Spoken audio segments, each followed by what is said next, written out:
Hello and welcome to Optinmonster. In this video, I'll walk you through how to connect your Optinmonster opt-ins with your WordPress website. First, make sure you have an Optinmonster account and that you've created your first opt-in. You can view our Creating Your First Opt-in video to walk you through the process. You'll also want to click Resume Campaign to make it available for your site.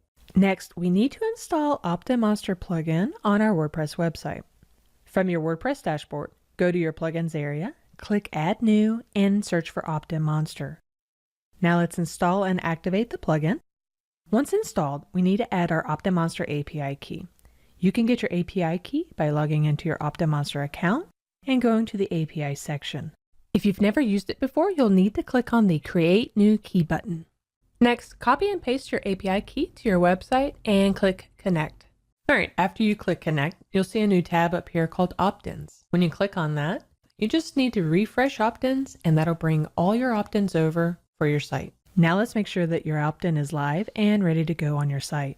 From the Optinmonster account, edit the opt-in that you're working on, go to the display rules and choose when you want your opt-in to load and who should see your opt-in. For this example, I'm going to choose exit intent and my opt-in will load when the user goes to leave my site. Finally, after you've set everything up on your site and on your opt-in, you'll want to turn your campaign on to go live. To do that, go to your Optinmonster area on your WordPress dashboard and under opt-ins, you'll see that it's disabled by default. Hover over the opt-in and choose the Go Live link. When you click on that, your campaign goes from disabled to live and you're good to go. Finally, let's look at the site and see our campaign in action.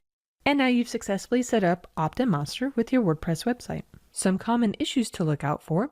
If you can't connect API keys and you receive a server error, then make sure that your host allows connections with api.optinmonster.com. Also, if you don't see your opt-ins on your site, try testing it in Google Incognito mode. To do that, just right-click on Google Chrome, select Incognito window, and go to your site. This will make sure that cookies aren't preventing you from seeing your campaign. If you have any questions, please look through our helpful documentation. For further assistance, you can submit a support ticket, and we would be more than happy to help.